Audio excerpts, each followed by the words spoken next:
Salut les amis, j'espère que vous allez bien, que vous êtes en pleine forme. Voilà, on est dimanche ici, près de Visé. Je ne sais plus l'endroit où on est, mais on s'en fout. Je vous avais dit récemment dans des vidéos que je voulais faire une petite présentation de Innocence en danger. Voilà, donc ça c'est la sauce pour laquelle je serai ambassadeur. Et je vous avais dit que j'allais avoir comme invité Verlaine qui s'occupe de Innocence en danger.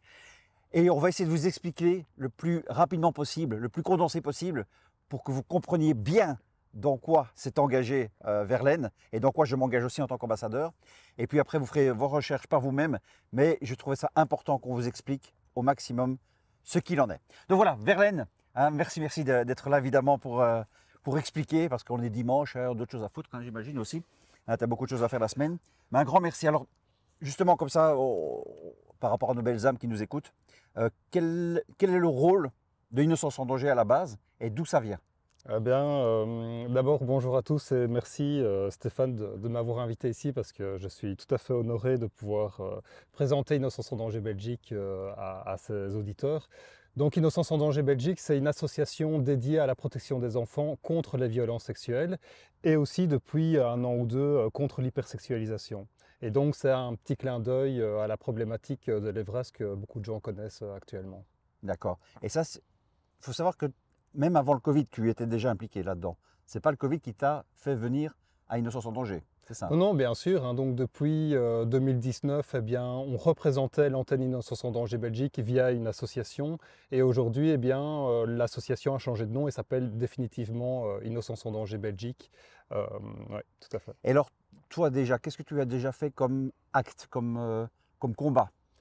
Alors, donc, j'espère ne pas trop plomber l'ambiance parce que c'est pas le sujet le plus drôle, parce qu'à la base, donc, on lutte contre la pédocriminalité intrafamiliale. Un Après, sujet qui me ici, touche beaucoup, tu le sais, donc c'est pour Mhm. ça que ça nous intéresse, vas-y. Voilà, et donc on n'en est même pas en fait à diminuer les cas de violences sexuelles sur enfants, on en est à un stade aujourd'hui où on tente d'empêcher les institutions de renvoyer des enfants victimes de violences sexuelles chez leurs prédateurs, ce qui est un comble. Donc à ce stade-ci, on tente de lutter contre les dysfonctionnements institutionnels pour protéger les enfants qui sont traumatisés deux fois. Une première fois parce que l'enfant était victime de violences sexuelles, généralement par le père, je précise bien dans nos dossiers, et une seconde fois par les institutions qui considèrent en fait que la mère est toxique et veut instrumentaliser l'enfant pour faire du tort au père. Or, lorsque nous étudions le dossier, le gros problème, c'est qu'on constate qu'il y a parfois jusque 3, 4 éléments étayés par des professionnels extérieurs aux institutions de protection de l'enfance. Ça peut être un rapport d'un médecin légiste, une psychomotricienne, une experte psychologue, qui étaye les violences sexuelles sur l'enfant. Et donc la mère est tout à fait en droit de signaler les suspicions et de protéger l'enfant. Or, les institutions considèrent que l'enfant n'est pas victime et donc l'institution renvoie soit de l'enfant chez le père, ou renvoie l'enfant dans une institution placée par le juge. Et donc on essaye de mettre en place une série d'actions pour protéger ces enfants qui sont traumatisés deux fois. D'accord. Et justement aussi, il y a un sujet aussi que beaucoup de gens connaissent, c'est Evras. Donc concernant l'Evras, tu as aussi un combat vis-à-vis d'eux. Oui, oui. Donc là, parce que c'est intéressant. Tant que finalement on ne faisait pas de vagues avec la pédocriminalité intrafamiliale, tout allait bien pour Innocence en danger Belgique. Et là, en fait, depuis fin 2022, en fait, il y a une série de parents et de professionnels qui nous ont contactés parce que la première mouture du guide pour l'Evras est arrivée, a été publiée. Hein. Donc c'est 303 pages qu'on a ici. Et en fait, tous ces professionnels et une série de parents nous ont contactés en disant qu'ils étaient très malaisés par rapport à ce qu'il y avait dans le guide, qui est un outil à destination des professionnels pour, ne l'oublions pas, pour s'adresser ensuite aux enfants. Et donc, on a étudié le guide, et c'est là qu'il y a un lien direct entre l'hypersexualisation et la problématique des violences sexuelles sur enfants, parce qu'en fait, les conséquences traumatiques sont plus ou moins les mêmes. Et donc, il s'est avéré, suite à l'analyse du guide, qu'effectivement, il y a une série d'éléments qui posent réellement problème et qui compromettent tout à fait l'intégrité psychique de l'enfant.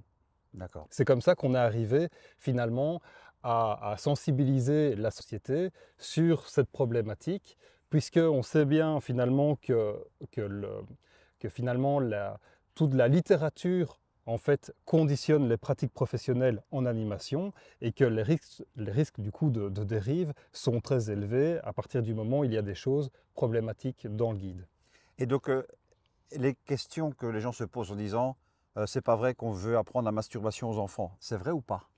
Alors, alors en fait, donc, ce qui n'est pas vrai, c'est que je n'ai pas eu de retour où des professionnels physiquement apprenaient la masturbation aux enfants. Ça, c'est clair que ce serait tout à fait délirant et j'ai pas de témoignage là-dessus. Donc ça, je n'y crois pas. Par contre, le guide Evras prévoit donc noir sur blanc, d'ailleurs c'est ce qu'on a mis dans le petit flyer ici, on a mis quelques éléments qui nous posaient problème et donc c'est page 187 du guide qui est accessible autant sur notre site internet que sur le site evras.be et donc effectivement si un enfant pose une question là-dessus, eh bien l'animateur de leur manière de fonctionner, eh bien, se donne le droit d'expliquer non seulement les questions de la masturbation, également aussi de l'orgasme, du liquide prééjaculatoire, et tout ça est dans le guide, effectivement. Et donc, c'est pas, c'est une réalité, c'est tout à fait une réalité. Et aussi, on parlait un petit peu tout à l'heure de la technologie, parce que beaucoup, tu sais bien, enfin, ici, il y a une nouvelle loi de Jacqueline Gaillan, qui est ma grande copine, que je déteste évidemment. Donc cette femme donc, veut interdire aussi le portable à l'école, chez les ados. C'est beaucoup moins inquiétant. Moi je suis contre l'interdiction, mais ça c'est un autre débat.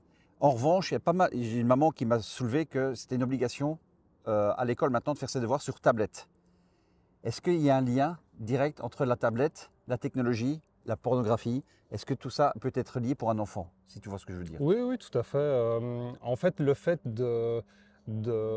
l'idée, le concept de base, c'est d'habituer les enfants aux nouvelles technologies dès le plus jeune âge pour que leur donner les chances dans un monde futur de pouvoir se débrouiller et d'évoluer dans notre système. Donc l'idée en soi est pas mauvaise.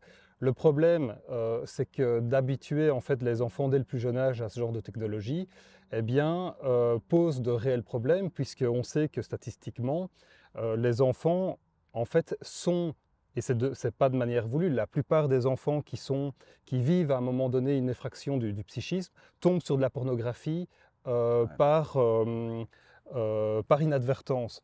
Et donc, ça crée évidemment de réels problèmes sur cette question-là, puisque cela peut créer des traumas, cela peut créer des comportements déviants.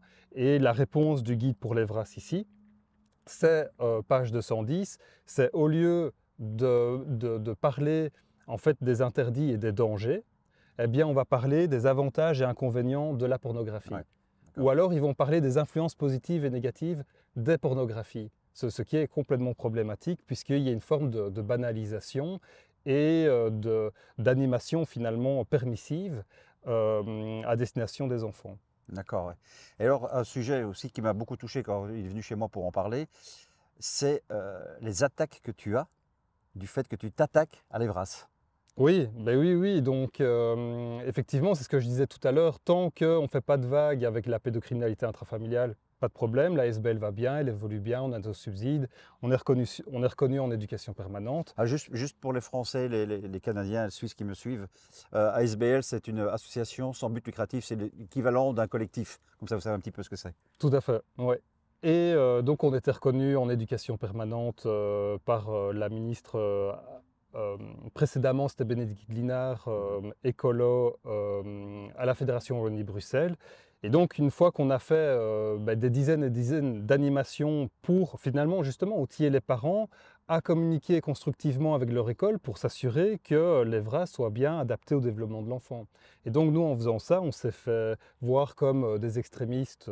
Et donc, voilà. Donc, on a en fait franchi une sorte de ligne rouge invisible. Et là, si je peux me permettre l'expression, on s'est fait complètement allumer par les médias conventionnels et surtout la RTBF qui m'a traité de tous les noms d'oiseaux, complotistes, etc. Et ils m'ont vu comme la pierre angulaire d'un réseau de désinformation contre l'EVRAS, alors que quand je cite par exemple page 285, 9-11 ans, appliquer les règles de base pour envoyer des photos de nus, ce qui est fait dans les classes suite aux témoignages qu'on reçoit, eh bien c'est pas moi qui le dis, c'est le guide. C'est dans le guide. Il y a pas, on n'est pas en train d'extrapoler ni rien.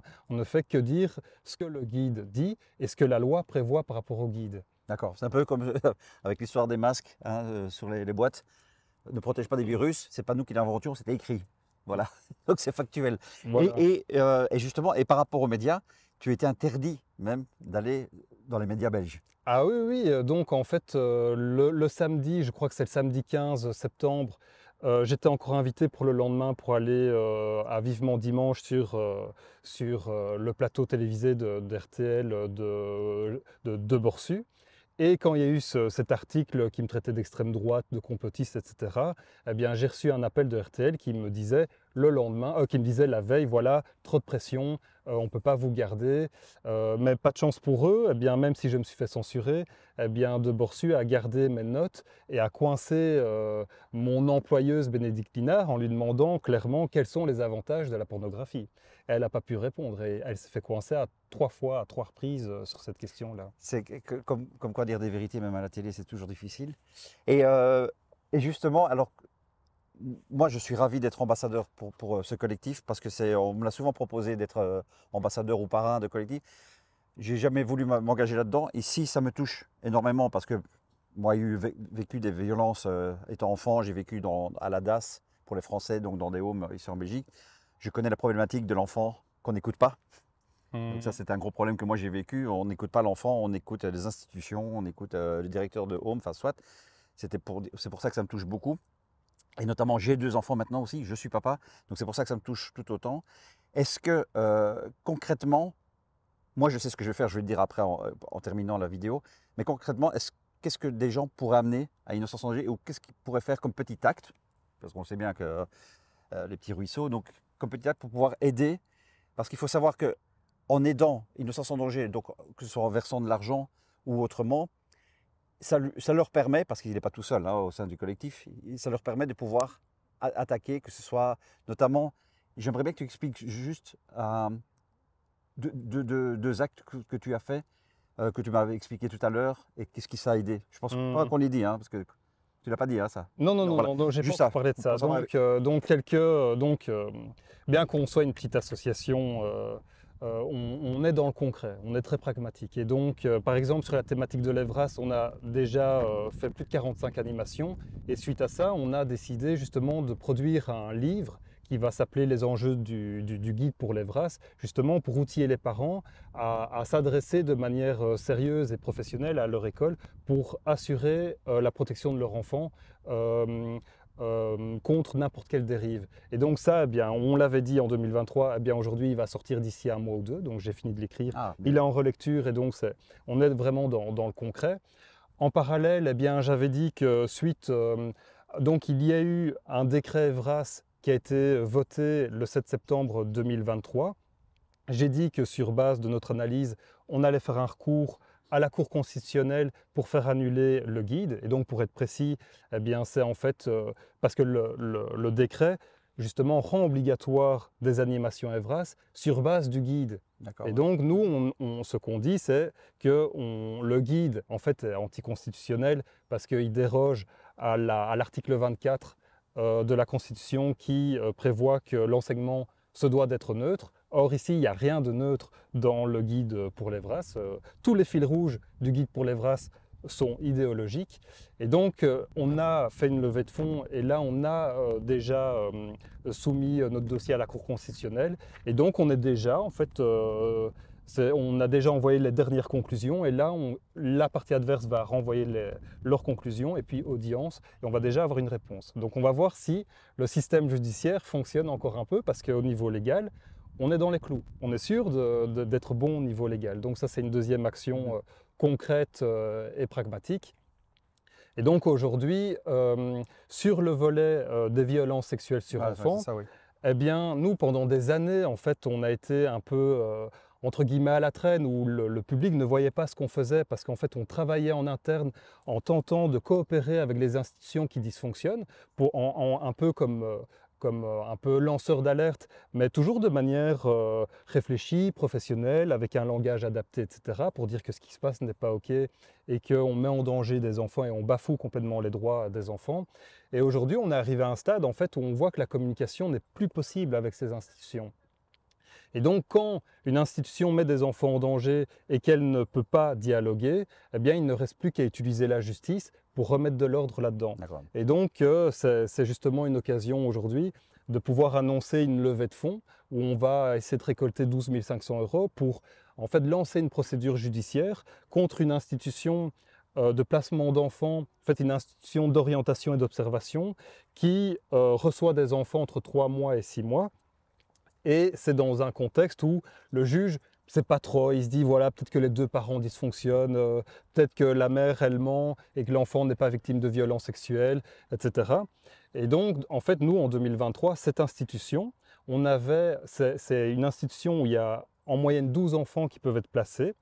Et c'est un pur hasard, eh bien nous, on représentait 4 mères qui finalement formaient 7 enfants sur 12. Eh bien, les 7 enfants ont été placés de manière complètement délirante, définitivement en institution, parce que ce service d'orientation et d'observation, en fait, dysfonctionne à partir du moment où ils ne sont pas en capacité d'objectiver la toxicité de la mère, parce que c'est ce qu'ils disent, hein, que l'enfant a un discours plaqué, que la mère, elle est folle, et à aucun moment ils sont capables d'objectiver ça, parce que si on l'objective, j'ai pas de problème. Histoire classée, et c'est terminé. Évidemment. Mais ici, c'est pas le cas. Et donc nous, à côté de ça, on a par exemple un de ces 4 dossiers, eh bien la mère a un rapport quand même médico-légal, donc c'est un médecin légiste qui dit que la gamine de 4 ans, elle a, donc désolé pour les âmes sensibles, mais dont la gamine a une déchirure de l'hymen. La gamine a été envoyée en fait à l'hôpital en urgence avec la mère pour se faire protéger du père au niveau du pénal. Et en parallèle, eh bien, les autres institutions de protection de l'enfance, donc l'aide à la jeunesse, considèrent qu'il n'y a pas de problème et qu'il faut envoyer l'enfant dans ce service d'urgence, qui considèrent qu'il n'y a rien, que la mère, elle est folle. Et donc, la gamine, maintenant, elle est placée définitivement dans une institution, ce qui est gravissime. On fait le contraire, en fait, de la protection de l'enfant.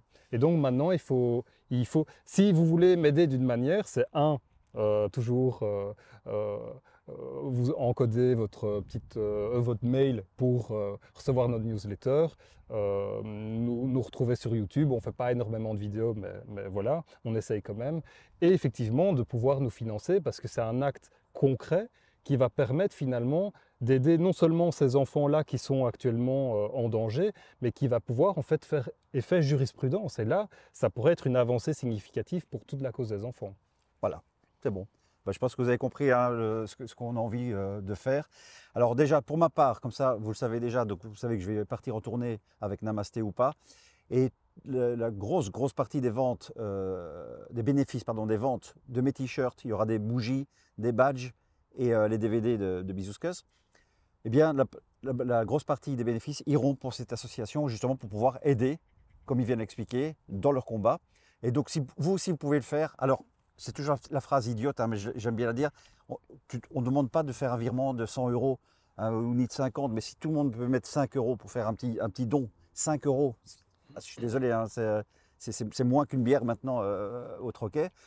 5 € pour voilà, financer leur combat. Et leur combat est vrai. Je me suis vraiment renseigné. On a vraiment pris du temps ensemble avant de faire cette vidéo. On a beaucoup discuté, j'ai beaucoup réfléchi. Donc voilà, il y a un vrai combat. Voilà, il sait de quoi il parle, son dossier, il le connaît. C'est pour ça que je voulais vous le présenter aussi. Et donc voilà les amis, donc si vous pouvez maintenant, il y a le mail, hein, l'adresse mail ou le nom du site, voilà, ici en bas. Ça fait très télévision ça, il n'y a rien, hein. Non, pour l'instant je vois rien. Mais après au montage on va le mettre. Tu vois. Donc ici il y a l'adresse, il y a le mail.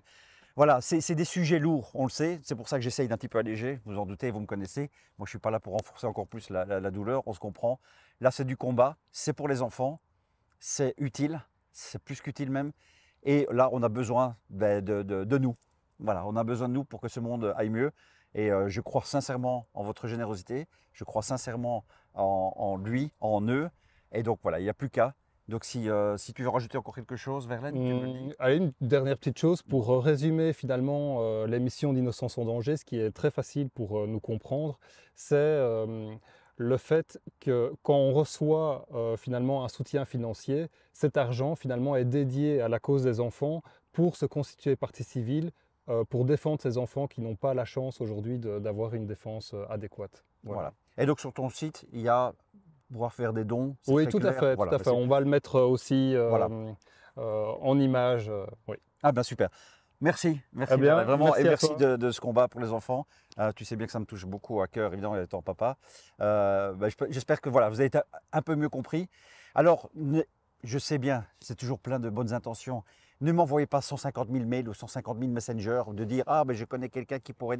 Ça sert à rien. Allez directement sur le site, c'est directement voir ça avec eux. Moi ça sert à rien. Je ne vais pas faire un copier-coller, lui envoyer. Donc autant directement s'adresser à Verlaine, à son collectif.